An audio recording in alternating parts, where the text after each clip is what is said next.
All right, this is day 22 of me picking an album from this filter, working out to it, and giving it a review. This is a series I've been doing called Muscle Music, and I only do albums I've never listened to before.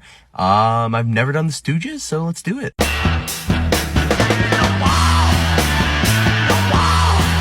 All right, we just finished up at the gym doing our leg day, and here are my thoughts on Funhouse by the Stooges. So this album came out in 1970. It's kind of seen as like the beginning of punk rock in the mainstream.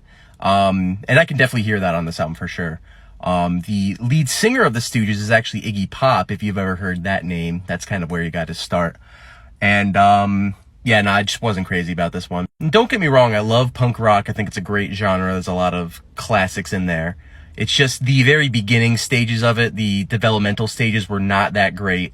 A lot of what the Stooges did on this album just sounds a lot like the Rolling Stones and like the Velvet Underground. And I think this is one of those albums specifically for this top 100 list where it's more of the context of the album, the influence that this album went on to have on the rest of the genre, which is why it placed on this list in the first place. So I can understand that, you know, all the credit to that, but just on its face, just purely for what's on the album, I was not really that into it. But don't get me wrong, there are some elements of this album that I really enjoy.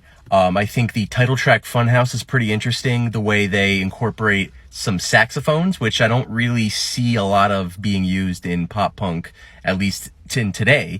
So that element was pretty nice, but, you know, overall it just kind of gets lost in the album. Even on the opening track, I think there was a lot of great energy between the band. I think they had a lot of great, you know, charisma. Some of the licks were pretty solid, but a lot of this album just sounds pretty bare bones.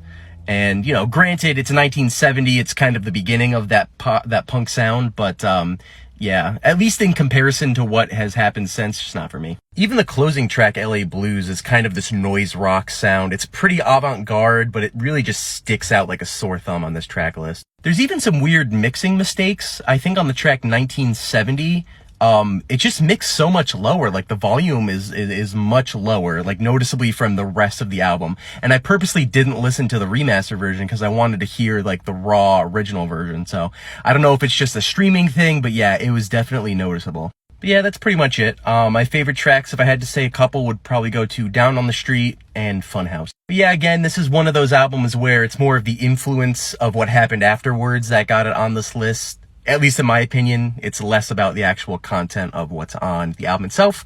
If I had to give it a rating, I'm probably feeling like a mid-4, like a low to mid-4, somewhere around there. Sorry. Like and follow for more, unless this app gets banned. Goodbye.